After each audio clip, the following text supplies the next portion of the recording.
Nous ne savons jamais quelles seront ces expériences dans nos vies qui créeront des moments clés, mais nous en avons tous. Ça a été le cas pour Dick Hoyt et pour son fils quadriplégique, Rick. Ils ont fait passer tous les tests à Rick, et quand les résultats sont arrivés, eh bien, ils étaient très négatifs. Alors les médecins ont dit, oubliez Rick, envoyez-le ailleurs, mettez-le en institution. Il sera un légume jusqu'à la fin de ses jours.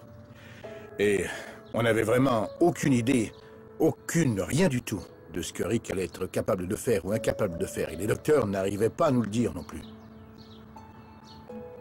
Mais quand on regardait Rick, qu'on lui parlait et qu'il faisait un mouvement, on voyait bien qu'il portait attention à tout ce qu'il y avait autour de lui. Et à mesure qu'il vieillissait, il le faisait encore plus. Quand vous lui parliez, eh bien, il vous regardait droit dans les yeux. Et moi, je savais qu'il écoutait, qu'il était en train d'absorber tout ce que vous disiez, absolument tout. Alors nous avons décidé de faire fabriquer un ordinateur pour Rick, afin qu'il puisse s'en servir pour communiquer. Nous sommes allés à la Tufts University, où nous avons rencontré des ingénieurs.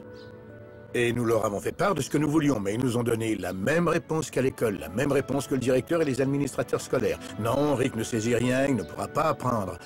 Alors nous leur avons demandé de raconter une blague à Rick, ce qu'ils ont fait, et il a pouffé de rire. Alors ils ont dit, waouh, il y a peut-être quelque chose à faire.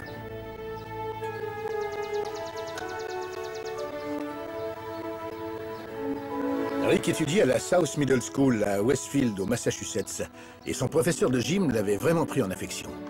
Il était également coach de basketball au Westfield State College. Alors il emmenait parfois Rick au match de basket. Un jour, lors d'un de ces matchs, ils ont annoncé qu'un des joueurs de crosse du collège avait malheureusement été victime d'un accident et qu'il était paralysé de ses membres inférieurs, et qu'une course de charité allait avoir lieu afin de l'aider à amasser un peu d'argent pour payer ses frais médicaux. En rentrant à la maison avec son ordinateur ce soir-là, après le match de basketball, il m'a raconté ce qui s'était passé. Et là, il a dit « Je dois faire quelque chose pour lui, papa. Il faut absolument que je lui dise que la vie continue, et ce, même si on est paralysé. » Il a ajouté « Cette course, je veux la faire. »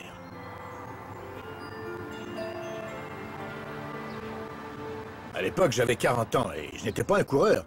J'avais seulement l'habitude de courir 3 fois par semaine, peut-être environ 2 km, histoire de contrôler mon poids. Et nous avions seulement un fauteuil roulant Mulholland, qui avait été fait expressément pour épouser les formes de Rick. C'est tout juste si on arrivait à le pousser avec ça. Imaginez courir. Mais nous sommes tout de même allés à cette course qui était de 8 km. Et ils nous ont donné le numéro 00. Au signal, Rick et moi avons pris notre départ, comme tous les autres coureurs. Tout le monde croyait que nous allions nous arrêter au coin et revenir sur nos pas, mais ça n'a pas été le cas. Nous avons couru les 8 km et nous n'avons pas fini dernier, mais avant-dernier. Quand nous avons traversé la ligne d'arrivée, la femme du professeur de gym a pris une photo de Rick. Personne n'a jamais vu quelqu'un sourire autant. Rick a écrit sur son ordinateur ce soir-là en rentrant à la maison. « Lorsque je cours, papa, j'ai l'impression que mon handicap disparaît. » C'est un message extrêmement puissant qu'il m'a envoyé là.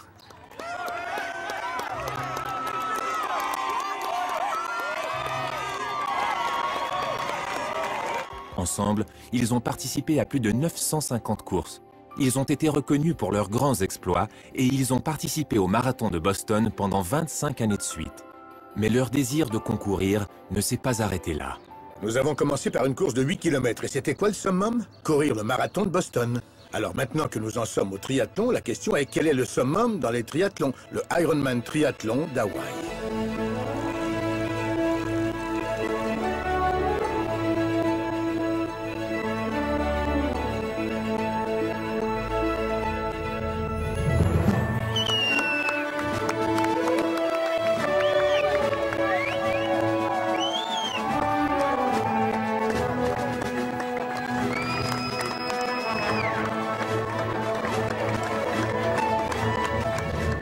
Rick a 42 ans. Ce garçon qu'ils ont voulu placer en institution a obtenu son diplôme de l'école secondaire. Il est diplômé du Boston College. Il a participé à 950 épreuves d'athlétisme à travers le monde. Il donne des conférences partout dans le monde.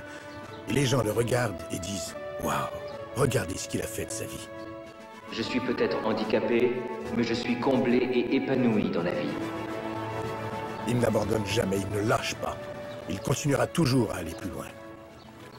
C'est pour moi une très grande source d'inspiration. Il est tellement extraordinaire et il y a un lien tellement puissant et spécial entre nous deux qu'il n'y a rien que nous ne puissions faire ensemble.